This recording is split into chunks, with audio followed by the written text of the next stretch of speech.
What kind of people will be in heaven? When Jesus walked the earth and people started betting on him as the new ruler, there was a lot of tension about who would be in and who would be out. People wanted to know. When Jesus finally made his move and took control, how would he decide? The question came up because Jesus seemed to spend just as much time with important people as unimportant people. He didn't act as political as they expected him to. Usually you have to get support from the right people, important people, to take power. You have to be careful, especially at the beginning, not to offend anyone important. But Jesus never seemed to play by those rules. He never seemed to be afraid of people's opinions or what they could do to his chances. Even his own disciples questioned at times how he would ever be able to take control if he was always confusing people with his parables and saying hard things to powerful people. But Jesus did explain himself, and more than once. In the parable of the bags of gold, there's an explanation about who's in and who's out. And it has nothing to do with the normal things, having money, connections, or control.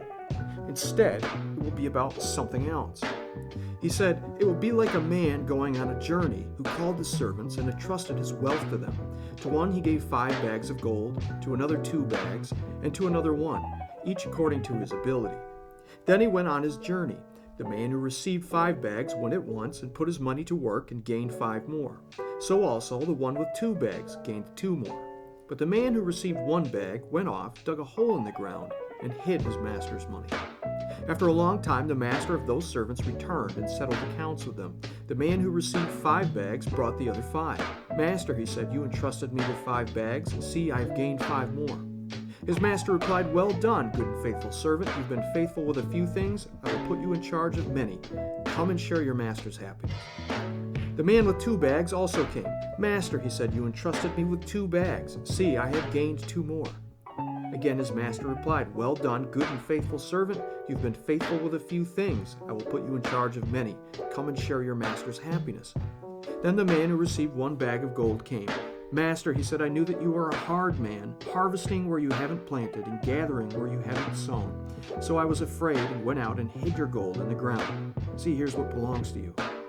His master replied, you wicked, lazy servant. So you knew I harvest where I haven't sown and gather where I haven't scattered seed. Well, then you should have put my money on deposit with the bankers so that when I returned I would have received it back with interest. So take the bag of gold from him and give it to the one who has 10.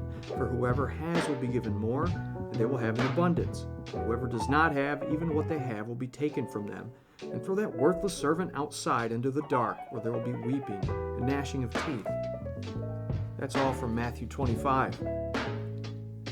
It's a longer parable, but it has a blunt meaning.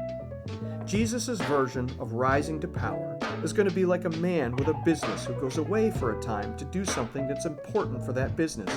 And in the meantime, he entrusts servants with a responsibility to expand his business while he's gone, giving them different amounts of resources to use while he's away.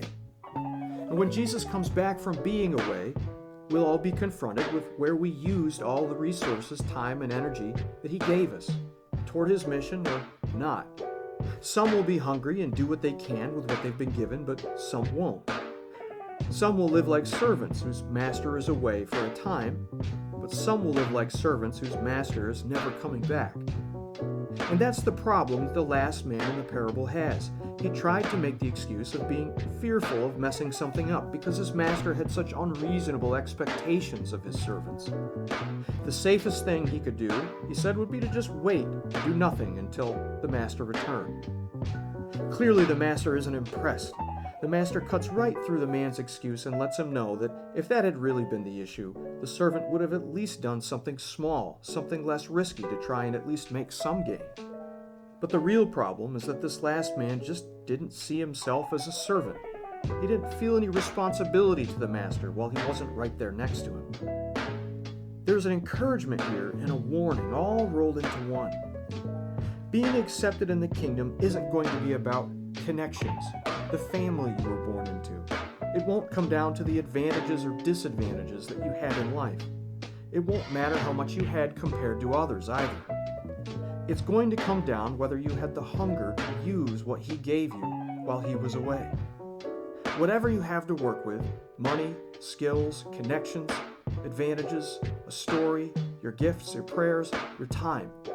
Live your life like you're a servant waiting for your master to return. Put it toward expanding his kingdom.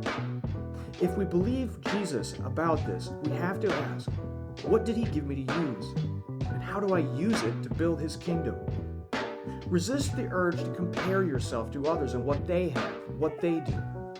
Is there something that God has given you that could help others see God? Are you really using it for that?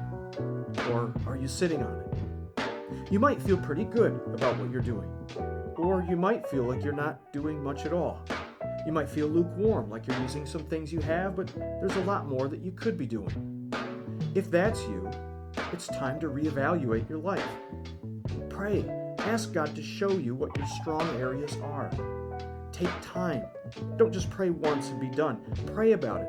Talk to people who know you, that you trust. And start to make a list. Write them down. Keep praying day to day and ask God what you can do with what He's given you. Look for ways you can reorient your life like you're a servant. It will take some time and adjustment. The society we live in wants us to see ourselves as masters of ourselves, like everything we do should be for us. You'll be going against the crowd. It may feel like you're missing out on things at first, but there's peace as God's servant. There's peace knowing you won't have to be embarrassed one day when Jesus looks you in the eye. There's peace in being able to say, Lord, you gave me these things to use, and here's what I did with them, without anxiety, without shame. That's hard to put a price on. It's worth doing what it takes to reorient your life as a servant.